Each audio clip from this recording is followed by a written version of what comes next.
Tell me when we're live so I can turn on my pad. You are live. Okay. You're live. We are live. We'll be on there just momentarily, folks. If there's anybody watching us yet. Let's see. Boom, boom, boom. We are live, and we've already got one person on there already. Good grief. Someone's keen. Whoa. Hold on. Don't want that. There we go. Got a couple people waiting for us, so let's just jump right into this. What do you think, Chris? Ryan, you ready? Go for it. Yeah. Okay, all right. So 5, 4, 3, 2, 1. Hey, everybody. Welcome back to On the Air with Indian River Hauntings. I'm your host, Larry Lawson, along with my co-host and partner in crime, Chris Huff, up in County Durham, England. Say hi, everybody, Chris. That's clear. The blind. And, of course, we got Ryan, who's joining us on the air again tonight. So, Ryan, give everybody a big wave. Hello. So he can do it properly. Well, Chris, you're not moving on my screen. You're frozen. It looks like you're sleeping. That sounds good. And it's Dan not far off the truth. Just turn your camera on and off again. It's not that easy. It's you just can't through Skype? Yeah. All right. Well, let's see. Dan Squatch is on there. I Ike. just have a picture of him sleeping. That's no big Okay. deal. We can hear him.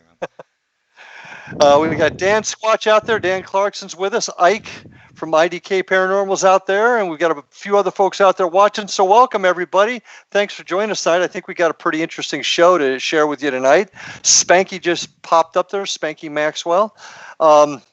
If you are joining us and you have not subscribed, hit that little subscribe button right now, and also hit the little bell icon next to it so that you can be updated and told whenever there's new content on there. And there's going to be some new content in the very near future on there, folks. So keep watching. It'll got more to offer than just our times together on Tuesday nights in the very, very near future. Want to, as I said, welcome everybody. We got a special show tonight, and since Ryan came up with this idea, and Ryan, we can only see you from the chin down, bro. Just letting you know. Yeah, okay, smart there. Okay, let's let everybody know what we're talking about tonight. What our beginning topic. You know, we always end up going down another rabbit hole, but what are we going to talk about tonight, Ryan? Well, if the title of the stream didn't give it away, it's all about your state of mind during a paranormal investigation. And at the beginning, in the middle, and the end, wouldn't you say? Would you guys agree? The entire thing. Yeah. Couple of shout outs first. Want to bring that up real quick. Our usuals. We got to say hi to our good friend, our dear friend, Ike Enzi from IDK Paranormal. Ike's a retired police chief out in New Mexico here in the States, and he's got terrific stories about his time in the West and the paranormal, working the streets out there. Obviously, like a lot of us, we're all caught up in the coronavirus thing, and I'll talk about that in just a quick second. But tune into his show, IDK Paranormal, on YouTube. He's got, I think, about 26, 27 episodes out now.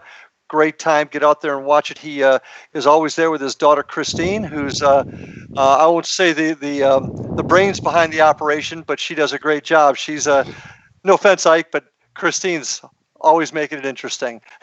Just teasing. Somebody's snoring, according to Ike. Yeah, it's Ryan. It's Ryan snoring. So, also want to say hi to away there. Also want to say hi to Nikki and Sherry from Doodlebug Dowsing, the only place in the world where you should buy your doodle dowsing rods if you use them for your investigations. Great or place buy out your of Doodlebugs themselves. We'll have some Yeah. V1s, please. There you go, V1s.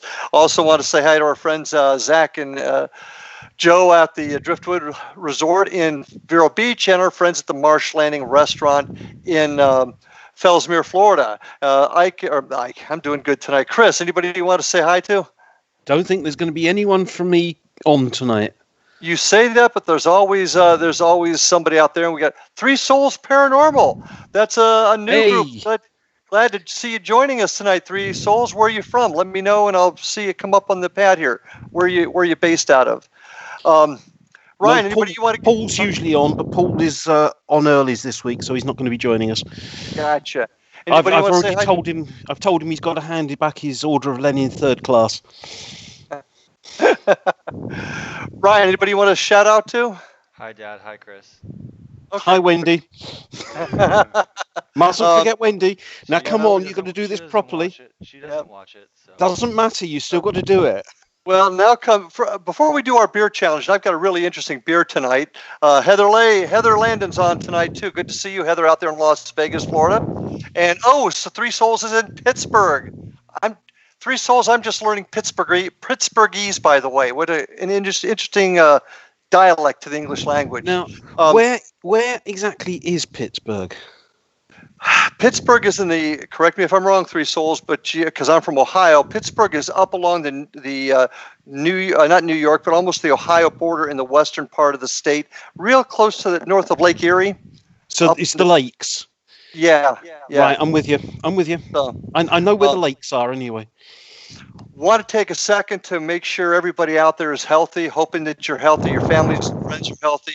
This coronavirus thing has been really difficult. It's shut down a lot of investigations, but this is one reason why we try to do this show, is to get everybody talking, everybody keeping their minds fresh in the field. But more importantly, folks, take care of yourselves. Watch social distancing. Be careful.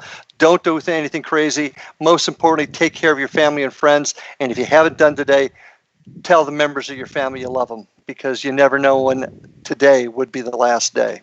So make sure you take care of everybody. I just wanted to get that out. Very, very true, though. You just don't know, do you? You just don't know. You just don't know. And what decision you make could change everything, too. Yeah. So with that, it's beer challenge time. Mike, you ready for this one, buddy? Because I was going to go German today, but Ryan was down here visiting me, and we went out to a place, and we came up with a beer. You cracking yours, Ryan? Or did you already do it? Okay, here we go. Ryan and I are drinking the same thing. Here we go, guys, for today's beer challenge. This is from Denmark. My time in Ancestry.com has proven to me I'm Danish. A lot of my background is Danish. And the name of this beer is International Men of Mystery. Yes, International Men of Mystery. It really caught our eye. Amager is the name of the company, out of Denmark. It's got an 8.0 alcohol content, and this is a massive bottle that's a pint 0.9. So, Ryan, cheers, brother. Cheers. Oh, Lord.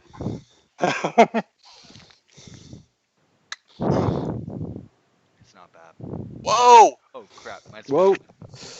Both of them overflowed on us, Ryan. Oppenheimer beer, eh? Ooh. Amager, Amager is the name of it. There you go, Larry. Newcastle. Newcastle Brown Ale.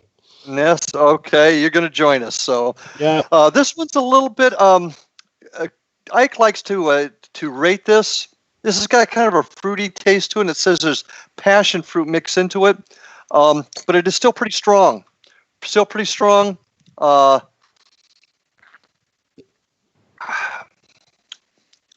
it's got a nice taste to it. I got to give it a 7. I got to give it a 7 in the Ike Enzi scale of beer tasting. So, is Ryan old enough to drink Dan Squatch? Yep. Unfortunately, he is now 22.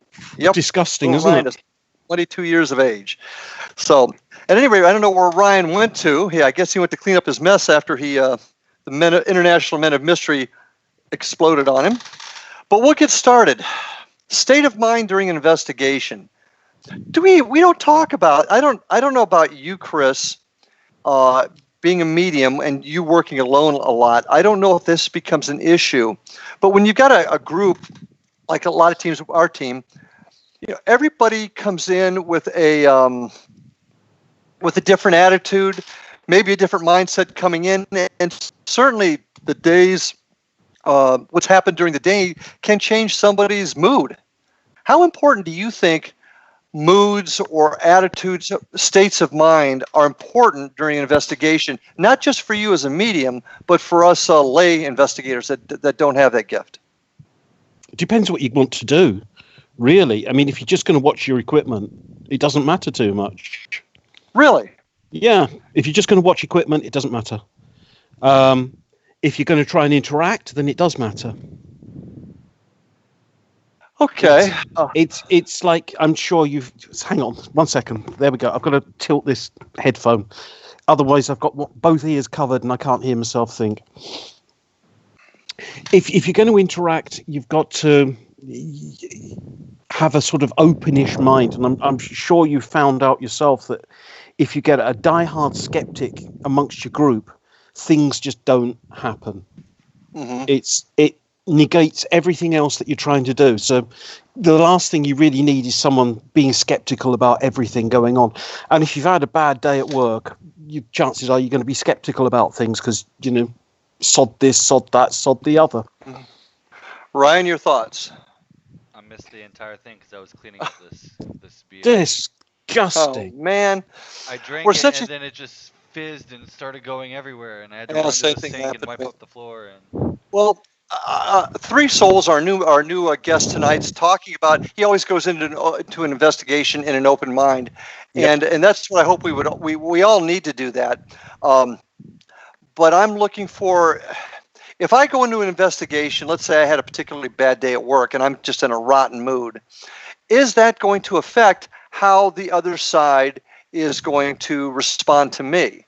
Or if I go in there sad, or I go in there happy, I go in there anxious, how does that affect their reaction to us? One thing I will say is, if you're feeling ill, don't do it. That is a golden rule. If you're feeling ill, under the weather, got a cold, something or other, just don't do it, because you're not going to cope with the energy being taken out of you. And that does happen. And we've had happen.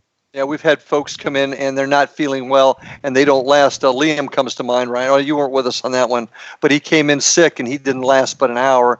And what else was in there just messed him up totally. Ryan, what are your thoughts on all this? well, to go back to maybe a good example is like your very first thing you said about being mad and being in a sour mood going into it.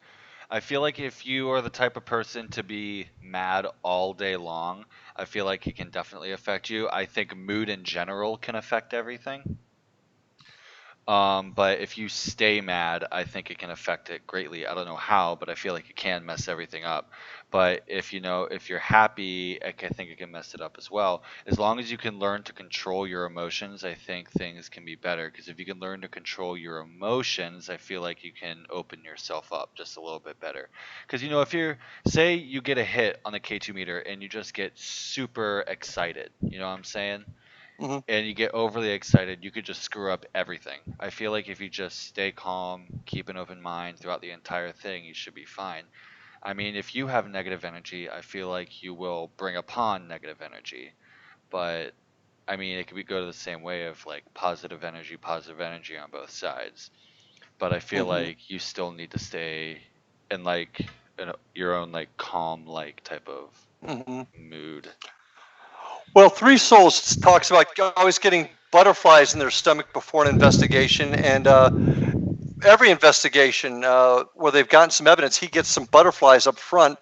Do you think, Three Souls, that is the other side kind of tuning into you, or do you think it's just the anticipation of getting something? Tell me what your thoughts are there. Dan Squatch also talks about personal energy will throw things off if it's negative. Now, Chris, you being a medium, what are your thoughts on personal energy? I know you kind of explained it a little bit, but does the other side, are they affected by saying, well, this guy is just being a jerk tonight, I don't want anything to do with him? Is there something more, I won't say chemical, but is it almost like bad energy is repulsive to them? Anything like that at all? That is such a can of worms. That really is such a can of worms. I find that my mood, as you probably realize, I can't control my mood whatsoever. Yep. It's all controlled for me by the other side, and how they're feeling determines what happens to me. So I can go into a place in an absolute foul mood, and within 5 minutes I'm laughing my head off because some joke has actually come in and it's lightened the mood. Or conversely, I can go in there laughing my head off, and then 5 minutes I'm crying because you making contact with a kid that's died, or some kids that have died, and they're saying, I don't know where my mummy is. The whole Yeah, the whole mood changes all the time, and yet okay. then all of a sudden someone else will come in and the mood changes again. So that affects you as a medium. Does Mhm. that same type of energy affect like folks like Ryan and I that It are should not do. mediums? I dare say you should. I mean, I can't say 100% guarantee, but I'm sure you could feel something. I'm sure you can walk into a building and suddenly say, well, this doesn't feel too good. This feels a bit sad. Hmm. And, Oh, I even have that, you're picking up definitely. on things. Or you walk into a building, you say, oh, I love the feeling of this place. And this is Hmm. all coming from the other side. You're just picking up on that. You say you're as psychic as a rock, but you'll still walk into a building and say, I like the feeling of this place, or I don't like the feeling of True. that, or it True. feels sad, or it feels this. You're picking up on it. I think there's like a natural level of like what you can pick up on and what you can feel. And I mean, some people like you can go beyond what others can do. So I feel like everyone has some sort of natural thing, and people in our line of work, since we're already open to all this, we become more open to feeling it. I, So that's why we I can mean, feel it so you, much. you, But you, people say- who you, believe s- nothing Okay. into it, I feel like it's harder for them to do it because Well, that goes because they're back. forcefully closing themselves off. That goes back to what you and both you and Chris said before. If you go in there being totally skeptical, yeah. skeptical to the point where even if it's right in front of you, you don't believe Mhm. it. Then I could see where that would could definitely affect whether or not you're receptive to anything. Three Souls talks about being told that he is an empath and more open to paranormal activity. Heather says that Heather Landon out there in Las Vegas, good to see you, Heather. The energy you have will affect the responses you get. If you go in with a negative mood or feelings, chances are greater dealing with something or getting negative responses. Positive experiences, on the other hand, if you go in positive and giving off positive energy, you're more likely to get positive responses. Does that fit into your philosophy, Chris? I, I've told you before that I rather like starting off an investigation by meeting people down the pub, and then Yeah. you have one or two pints. You don't get absolutely plastered. You just have one or two pints, and you have a nice chat beforehand, and everyone's relaxed. Hmm. And once you've actually There's got the them key. in that relaxed frame of mind, and everybody's starting to trust everyone else, then things happen. And I think that's where Heather's going with this, and I would tend to agree. Um, I mean, I know of times where we've had we've been rushing to get things set up, things have Yeah, gone haywire, we've forgotten some equipment, and get a little irritated, and things tend to even continue to get it gets worse. worse, doesn't it? It gets Yeah, worse. All of exactly. a sudden, you can't find this, you can't find that. You're starting to shout at each other. Now, Where's this? Where's that? Where's this? And it does get worse. now, what about your mood also affecting how you interpret evidence? What I mean by that is, can your mood make you more likely to think of a sudden bang, as a knock from the other side, as compared to when you're not in such a happy mood? It's just a pipe. I think that can happen if you're still in an excited mood. You can still be happy and still think it's something that it's not. I mean, say you just got a hit on something, you just got a really good EVP, you're pumped up, you got something good, and then next thing you know, you hear a noise coming from outside that's from like a car or something, and you're like, oh my god, that's something. You're just so excited, you just want to keep the ball rolling in your mind, even though it may not be something. So maybe controlling yourself, being excited and happy is one thing, but learning how to control that, is that what you're getting at? Yeah, you could be excited. I mean, when we all get something like on evidence, yeah, we're going to be excited, but don't overdo it. Because once your mind gets that ball rolling, then you can easily overdo it. Hmm. Chris? Maybe 20 years ago. I don't think anything gets you hyped up now. Not now. Nothing at all. I mean, I've seen everything. 5 apparitions, if not more. Um, Doors opening as I walk in buildings, doors shutting, doors slamming on me, things moving, chairs moving. Seen the lot. So Hmm. it's got to be something pretty drastic to get me sort of running around the building going, ah! How was that again? Excited. How was that again? Oh, okay. I wish we could see your face. I can go up as well if you want. I can get higher. Is he still frozen? Yeah, because he's moving been, fine. He's been frozen on my end. Oh, Okay, well. folks out there, if you can tell me, is Chris frozen on your screen, or can you see him moving around? If you could They'll let be me know, frozen. I'd appreciate They'll it. be frozen because it's recording off of my screen. So what I see. Okay, all right. So he's doing it Okay, deliberately. Heather's He just hates probably. me. I know that. He just hates me. He's not forgiven me for introducing him to Hobgoblin. That's what it is. Well, Dan Squatch says, shouldn't we bring the spirits a pint as well? Absolutely. We could. Now, yes. Ike did that. Ike did that in one of his, in the mine. One of the mines he was at. I think that's a dynamite idea. And Dan, knowing you, not sure if you're joking or not, but I think you're probably being somewhat serious. Bringing them a pint, why not? Have them have a drink with you. I think that's a great kind of trigger object almost. And Ike did that like I said, in one of the mines in New Mexico. And I think he even got hit on it. That's a side issue as well, the trigger object thing. Choosing an appropriate trigger object is key. There's no point putting a crucifix down somewhere as a trigger object. You're talking to miners. They don't give a damn. Yeah. Put a glass of whiskey down, see what happens then. Exactly. It's true, isn't it? Were in. If you've got kids there, use a teddy bear. Yeah, we've actually got a teddy bear that's got sensors and stuff in it, and it talks, and it detects and communicates openly when there's motion or there's a temperature drop. So yeah, we use a teddy bear as a trigger object all the time. Chris is correct. Going up here a little bit. I guess, Chris, you are frozen out there. Three Souls doesn't personally. They don't take having a bad day with me during an investigation because it will throw us off as a team. So if Three Souls is talking about if having a bad day, he just bugs out. Not a bad idea. Ike is saying Chris is correct. Relax, have a pint or mediator, or do whatever puts you in that place. Shamans used everything from sound to psychedelics to reach the other side. Absolutely. Wow. Absolutely. Right. That's one. If I ever get over there, we're going to have sound and psychedelics out in New Mexico desert.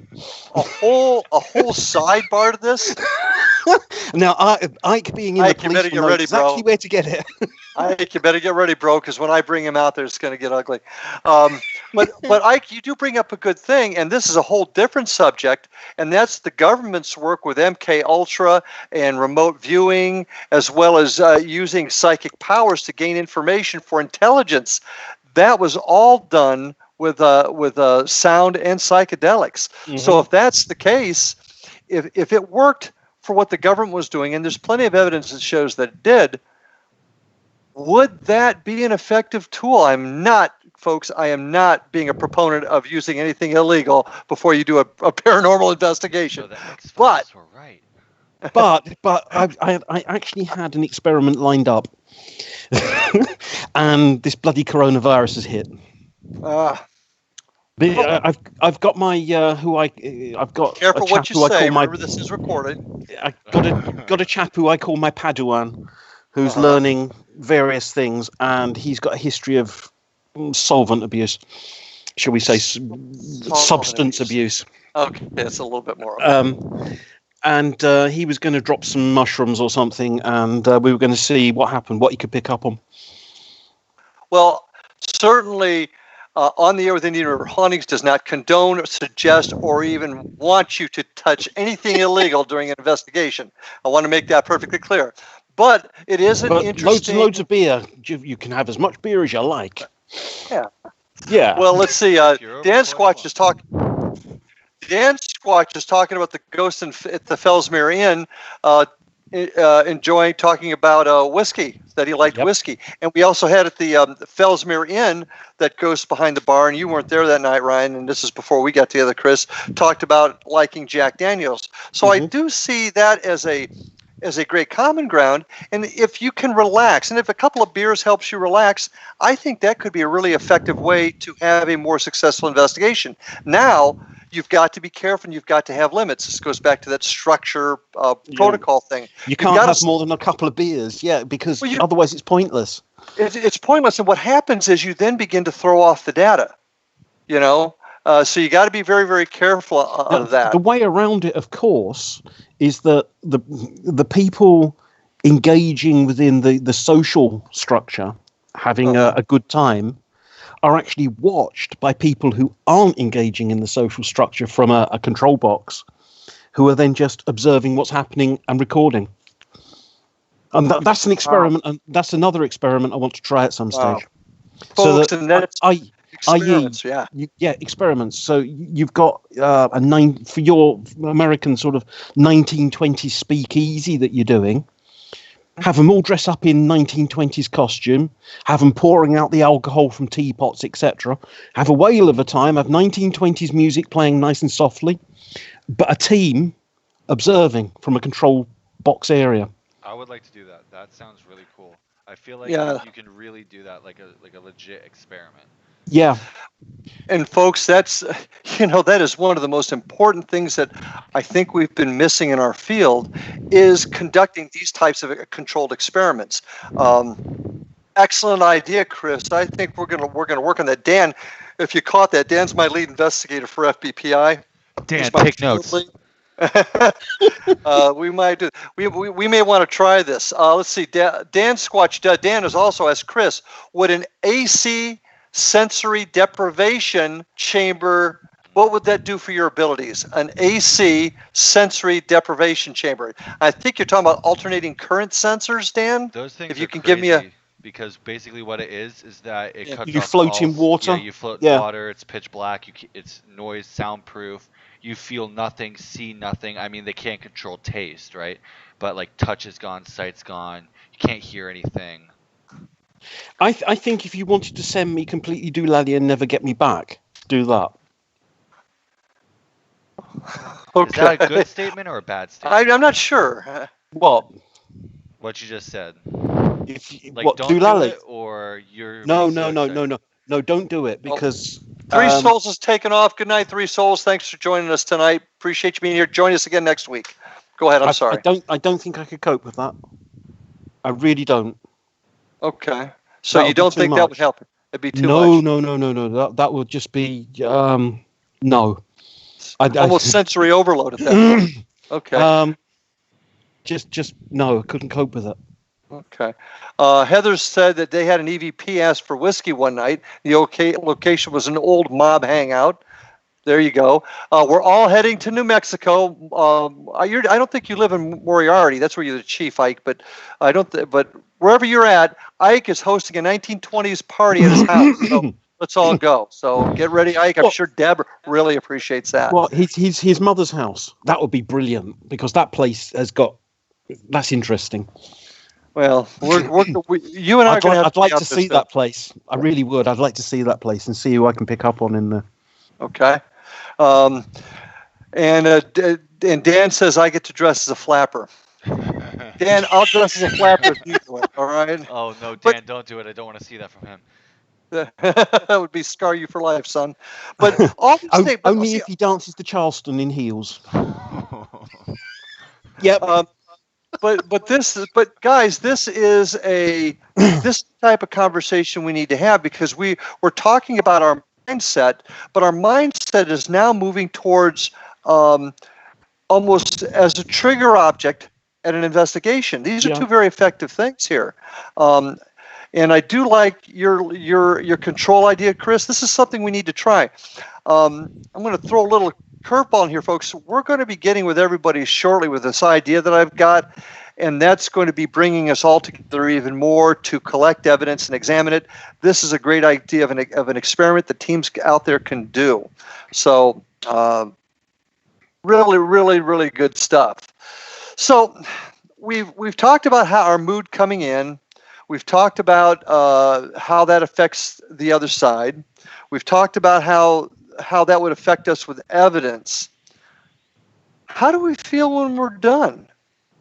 Is a positive or negative feeling at the end, would that be indicative, or would that promote any type of attachments, or maybe turning the other side off to further investigations with us? Ending an investigation. I Thoughts feel on like that? everybody should be neutral at the very end. I mean, yes, you can be happy and stuff, but don't be, pissy and be like, oh, we got nothing and blah, blah, blah. I feel like you should be at least neutral at the end until you're in the car and you're pretty well away from the place. And then you can voice your, concerns and stuff. Because if I feel like if you do that there, then you, I mean, I don't know how it would be with the spirit and attachments and stuff, but I feel like if you wait a little bit to voice your concerns, if any, you should do it away because it could impact the next time you go. Okay. Chris? I'm exhausted. It's quite simple. I'm just exhausted. If you put me in a car, I'll go to sleep. Well, Evan's like that. When Evan is on an investigation with us, particularly when he is having some very strong interaction using his dowsing rods, or even seeing things, that he's the same way, totally He's out like exhausted. a light at the very end. Oh, he is. He just checks out completely. Yeah, you're just exhausted. It's draining all the time. But do you think the attitude of those that don't have this gift like you do, or Evan does? Evan Lawson's Ryan's brother, by the way, my other son. So when you hear me talk about Evan, that's who we mean. But do you think that type of mood for us that don't have the gift that you and Evan do you think that will affect anything? Not so much, but I think there's a professional issue. Okay, go for it. I think that at the end of an investigation, you should still retain a sort of professional conduct, and that doesn't mean you run around saying, "Look what we got! Look what we got! Look what we got!" or running around saying, "This place sucks" and X, Y, and Z. The primary thing you want is to be allowed back. Yeah. So you don't go around behaving like a 12-year-old. You have a professional etiquette. And we've seen that done. It's like the end of your shift at work. You're not going to go crazy at the end of your shift at work. No. Yeah, that's the thing. You just have a professional, almost detachment. We've done the job. We'll come back to you with what we find, blah, blah, blah, blah, blah. But neutral, like Ryan's saying, just neutral. Mm-hmm. I mean, in the car afterwards on the way home, you can say, bloody hell, did you see that? Wow, I've never had anything like that. But not while you're there. Totally agree. And that's one of the reasons why we have some protocols set up to avoid just that. Heather out there in Las Vegas is talking about a change in mood could explain a possible attachment. Yes, very much so. For example, if you started in one mood and ended with another, or that could just be me because I'm psychotic. But no, I think I totally agree with that. And you do too, apparently, Chris. Very much so. I always look out for the headache. Somebody will tell me that they've got a headache. Mm-hmm. And that's, somebody will say, I don't feel well. I've got a headache. I feel heavy. My mood's changing. It's going down. And I start thinking, something's latching on. And that's when I'll step in and get rid of it for them. You're not there. A non-medium person like myself is there leading that team. Is just getting the person out of the building sufficient? No. Okay. Quite simply no, because they'll come back with you. What can you do? The best thing you can do, I mean, depends upon what religion you are, really. Mm-hmm. But pray. Just say, please, somebody take this attachment off. Don't just leave it. Just try something. Don't leave it. Now, we're kind of getting up, which we always do, getting into another little field here at the very end. We've talked about this before on our show.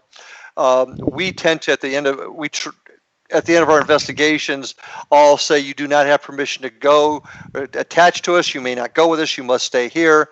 And we end it with a prayer. In fact, I don't know if Tina Smaxwell is listening tonight, but she's in charge of that for us, does a prayer at the end of our investigations.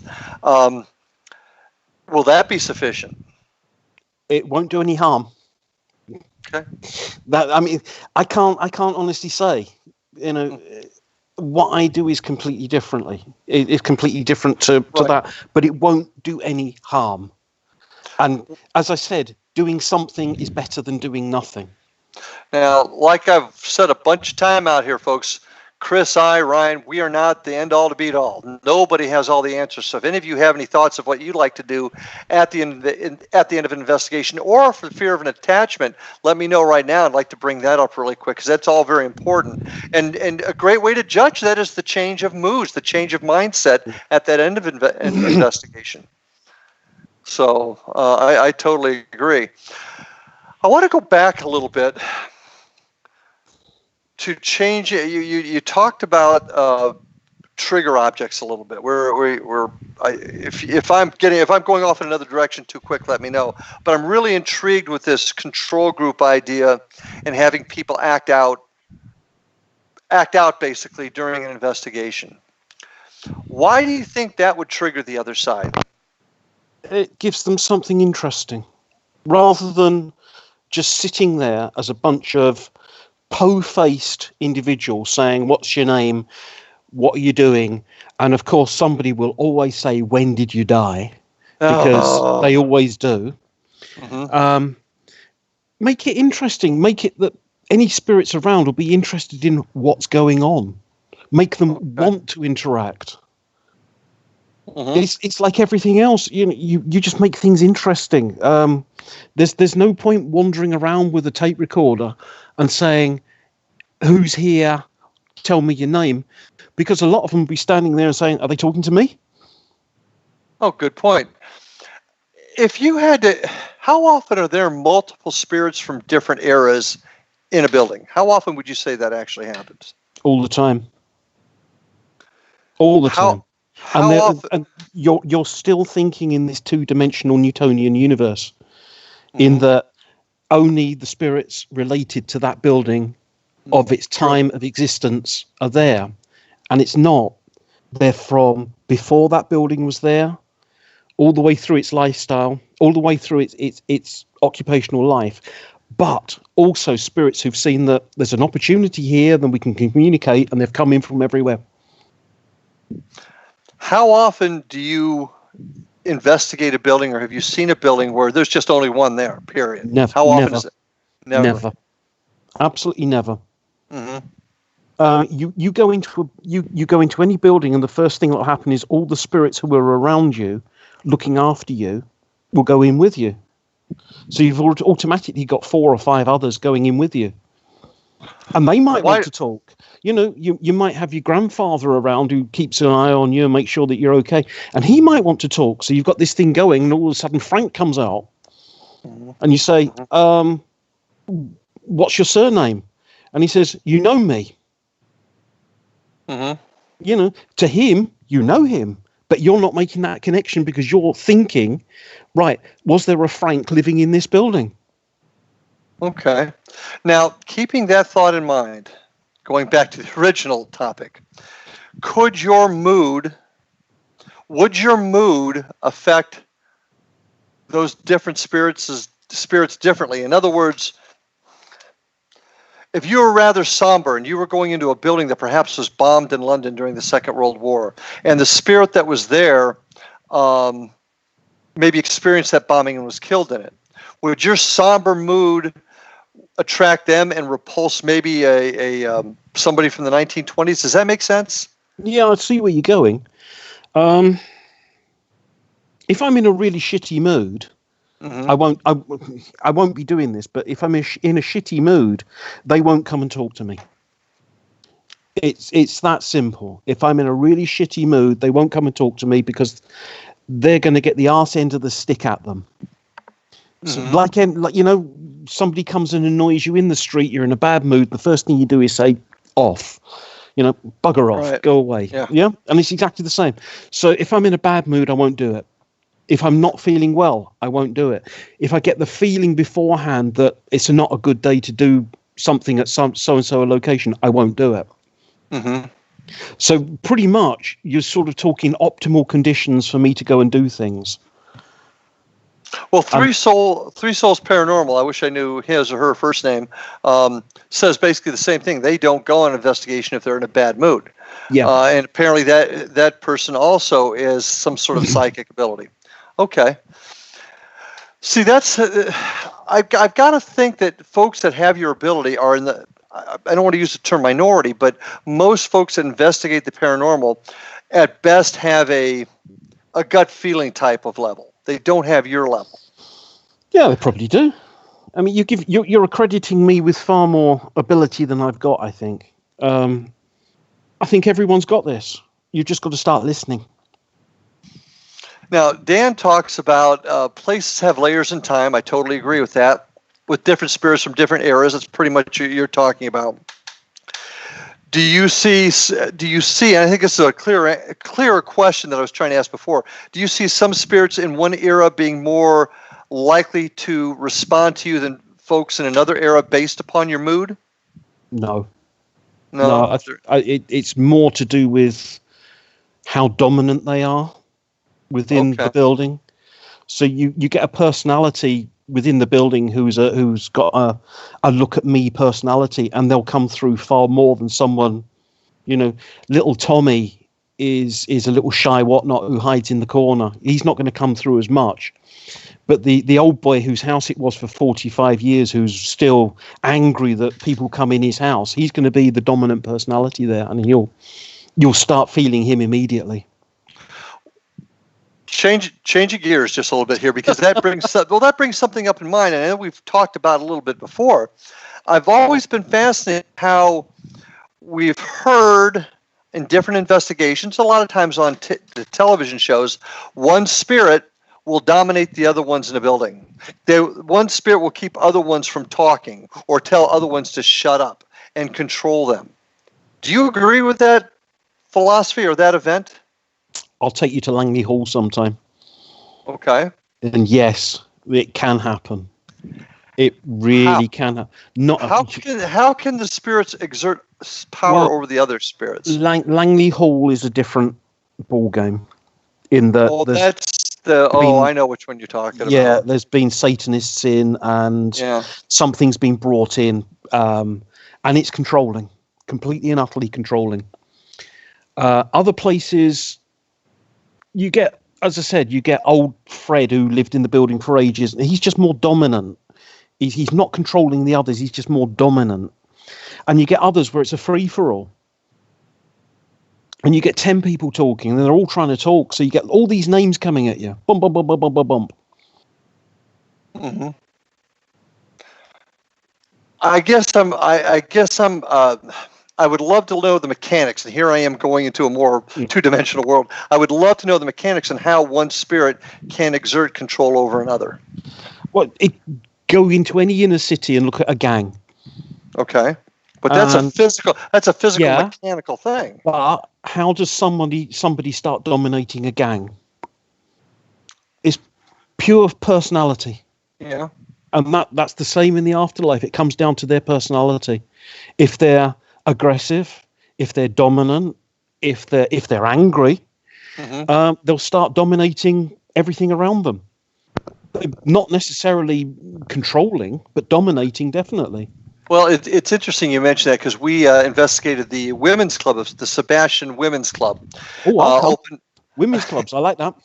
Well, this building opened up in 1920, I want to say 27 or 28, and it was named after a woman whose husband was the town doctor, and she was killed in a car wreck, and the doctor a year later married one of her best friends.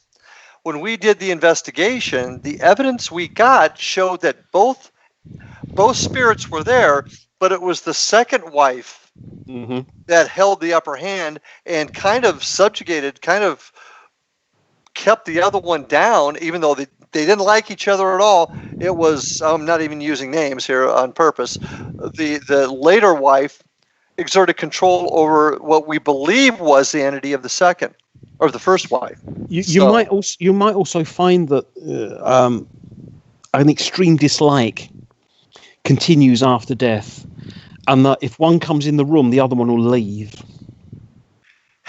And that flies in the face of some religious as well as philosophical discussions on the afterlife. Everybody's the same. It's all no. If you're a bastard in this life, you're a bastard in the next. Yeah, I've heard that one too. In fact, you can get worse because you suddenly realize, look, I can terrify these people and nothing's going to happen to me. Uh, let's see. Heather's saying out there. Heather said the more dominant ones will be the first to communicate, but she says also she feels that depends on how comfortable they are with you as a person. Then she wanted to say that we have an EVP where a woman started talking and was interrupted by a male saying "shut up," saying to shut up. Yeah, it And I'm happens. assuming that. Yeah, I've actually had that happen myself. We had a at the old But school again. Who are they saying shut up to? I'm assuming the woman started talking. It was a woman. I'm assuming on the other side. I've also had them saying shut up to me. Turn it off. Go away. Shut up. Stop that. So who are they saying shut up to? Don't know. That's a good question, and that's a great follow-up question. Who are you telling to shut up? And this is one reason why I'm a huge advocate. You don't do EVP sessions more than 2 minutes at the very maximum, so you can listen back and you can answer questions like that. Who are you saying shut up to? Yeah, exactly. That's good. That's good, Hey, especially if you get a name. Dan, I'm not going to respond to your comment there, buddy, because it'll get all of us in trouble. We'll just leave it at that. I just want to see him in the flapper dress. Has to do with married folks, huh? They don't know who she was talking to, but they assumed the male was telling the woman to shut up. That's what Heather just said. So, but that's interesting because you hear about all the spirit world. We're all trying to just gain experience and gain wisdom to come back again, and we're all floating around. I'm being a little bit facetious here, folks. You're being very facetious here, aren't you?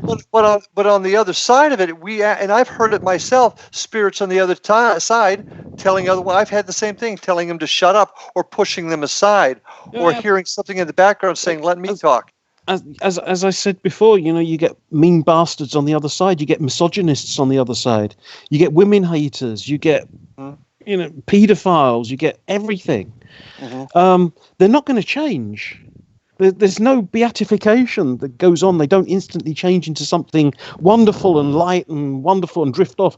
They're still exactly the same, except that they now know they're going to get away with it. So what is your opinion? And none of us knows for sure what's on the other side of what's happening. And maybe I've got this wrong. We often hear from media, folks that can speak to the other side, that the other side is filled with spirits perhaps waiting to gain wisdom and go to the next level. If that's the case,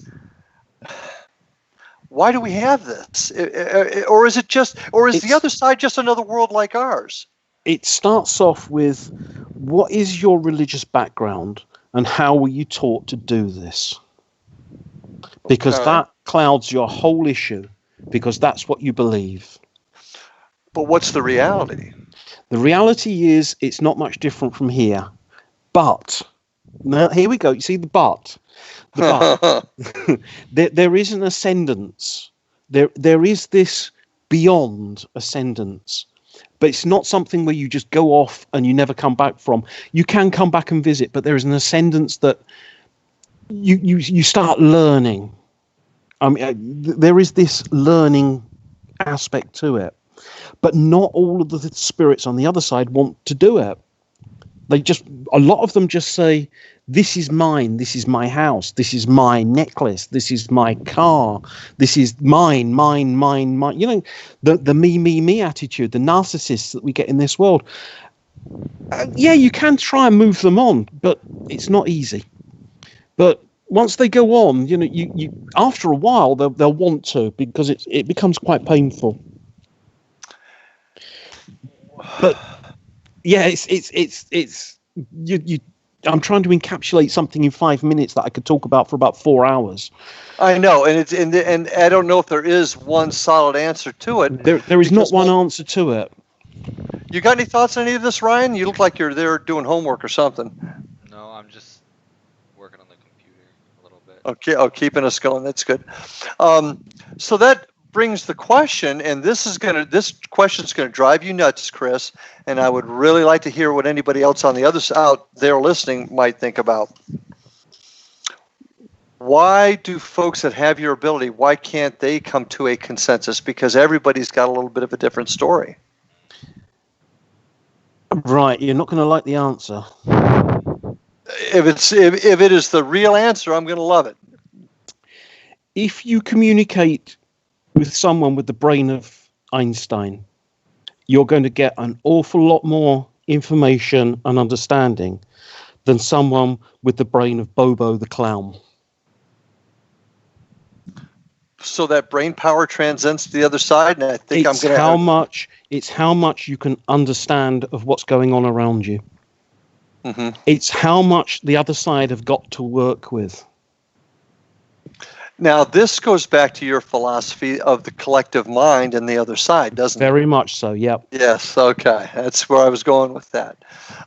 Because that does explain that collective mind where all thoughts and memories, correct me if I got this wrong, thoughts and memories go. That would also explain why they react to us and our moods. Because, if that makes sense. Go on. Keep going. Well, I mean, if you're talking about that collective, the memories and thoughts and everything that is, let's just say anything that comes through the use of brain power goes to this collective mind on the other side, and that's what makes up everything. Then somebody that isn't as bright, who's not as in touch, will find it harder to access the information, and if they've not got a higher intellect, they won't understand the information. Mm-hmm. And of course, then you've got other factors which come in. I did say it's a 4-hour lecture, didn't I? You've got other factors come in. What's their religious belief? How hammered have they been with their religious belief? Because that will affect how they interpret. How hammered have they been in general? How much of an alcoholic are they? Are they on drugs? Are they on this? You see, it's a 4-hour argument trying to be encapsulated into 5 seconds. Because all of it affects what goes into the collective. Everything affects how you can access it and bring the information back. Now, Spanky asks a question here. What about those without any religious beliefs on both sides, living and the afterlife?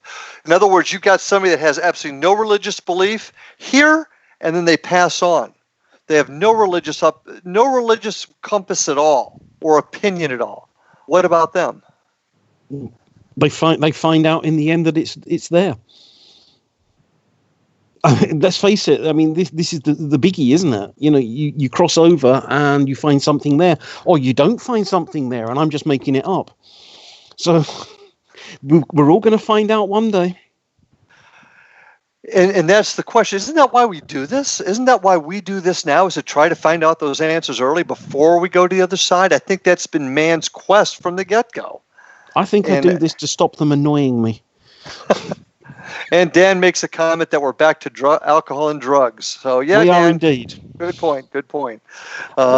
You know, Ryan said earlier on about shamans all through history using drugs, alcohol, everything to make contact. Was it Ike? It was Ike. I think it was Ike that said that. Absolutely right. I mean, it's just a way of communicating. It's a way of opening yourself up to get this information in that you want. And it's more than anything else, it's overcoming your own personality to sort of say, come on, guys, who's there? Well, now we're circling back to the mood and state of mind of an investigation. We've circled back to that. And certainly if you have reached a point in your life or in your situation where that you can lay back, close your eyes, and just let your body relax, meditate almost. That has got to be a more of an open invitation for the other side to contact you than if you go in there. Okay, guys, we got to get this done now. And can't do that. I've told you my attitude. The 2 things control my attitude towards everything, and the first one is dude. Yeah. And the second one is shit happens. Shit happens. Okay. And that's it. You just go in there saying dude, and chilling, and being an absolute surfer dude. Nothing phases you. Just, hey man, how you doing? Oh, whatever you want to do, man. And the second one is just accepting that shit happens. And if you can get those 2 off pat, you're going to start making contact. What do you do, Ryan? When you go into an investigation, what do you do? How do you prep your mood, or what is your mood generally speaking? I can answer that, but I want to hear from you. Please, enlighten me. Tell me, Father.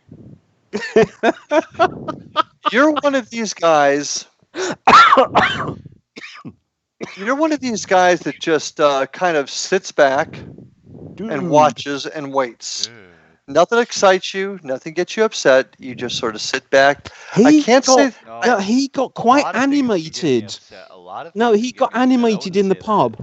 That's different. He was in the pub, yeah. He hadn't had much to drink. He just got animated. He started relaxing. Well, the thing he started doing the surfer dude. It's hard for me to relax half the time. It is. I guess it's just a program thing. I mean, but when I know I'm in good company and with people I can trust, it's a lot easier for me to... That's the one, isn't it? There's the kicker. Trust in the group that you're with. If you know you can't trust somebody, are you really at ease? Are you really calm? I mean, you can act a certain way, you can look a certain way, but do you really feel that certain way? And I guess you can say that's how I am half the time. I mean, when I'm, say, on an event, I mean, I can be pissed off as holy hell, but, or I can be super excited. I mean, I can show little glimpses of it, but most of the time I'm, in a deadpan. Yep. In a certain way. Yeah. Yes. But I think that trusting. Yeah, now we can hear you. Your voice is a little low there. Yep. That trust thing is very, very important. And if I want to take a second to kind of give some advice to anybody that's listening, this is just my opinion. This is not gospel. It's just my opinion. Is when you're working with folks, work with folks that you can trust. Now, it may take you some time. Don't let that last drop go, Ryan. I just saw you drinking it.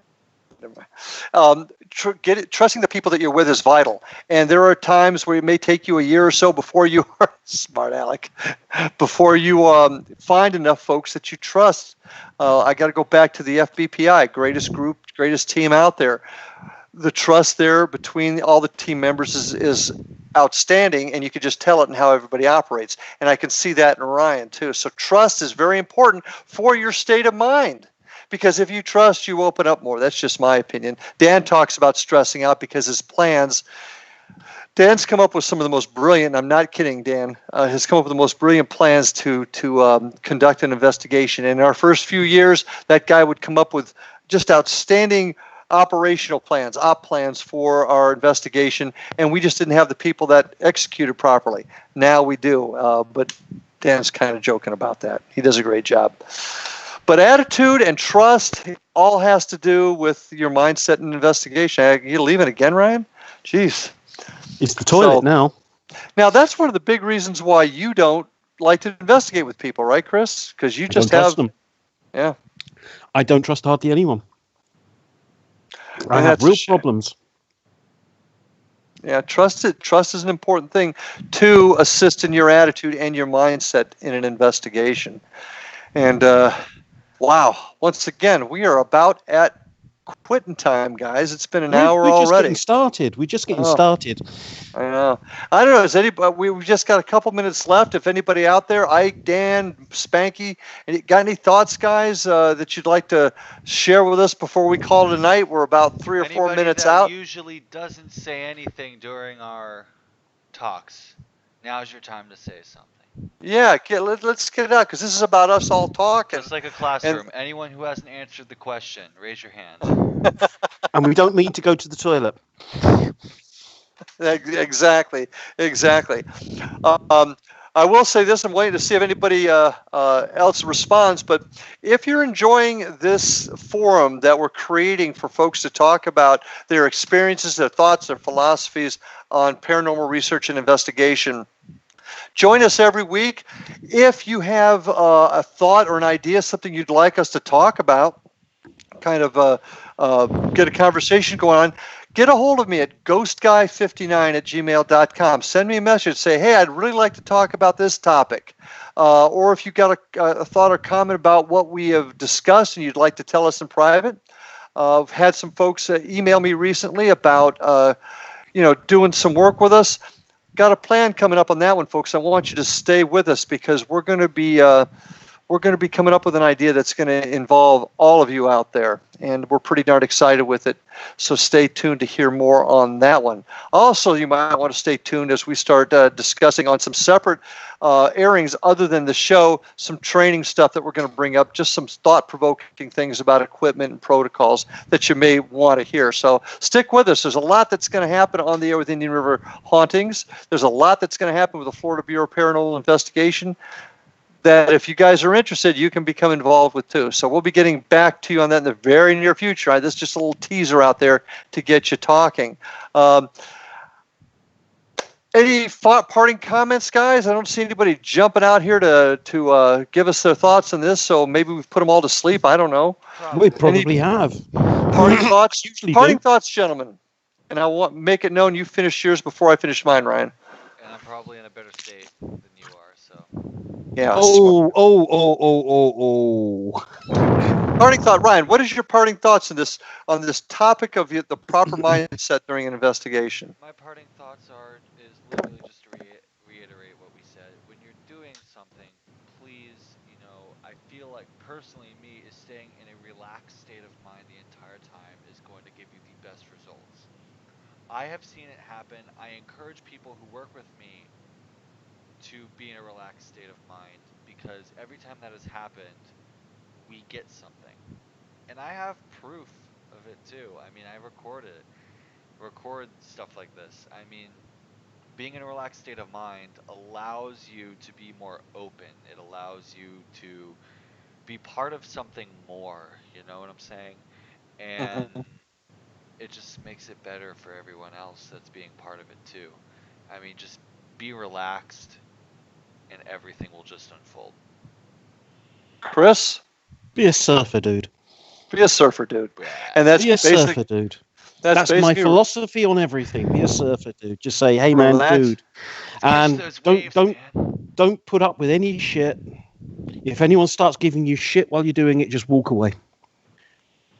Yeah, I would agree with that. I would concur with both you guys, and that's something, quite frankly, I've had a tough time doing, and I'm just getting to the point where I don't laugh, Ryan. I know I've got to stick up my hind end half the time. Yeah, but we're slowly getting that stick out.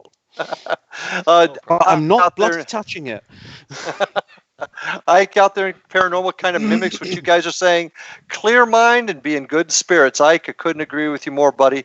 Want another shout out to him. Check out his channel, IDK Paranormal, out there in New Mexico.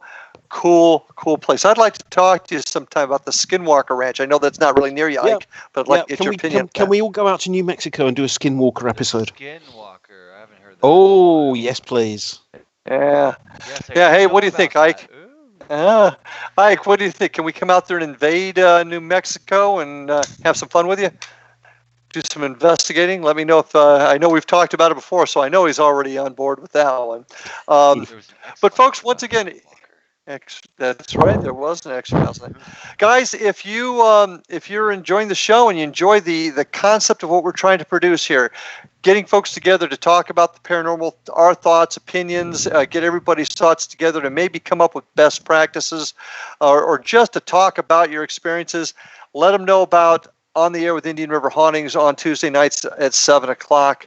Have them come on and like the show, subscribe, and hit that button for updates on our content.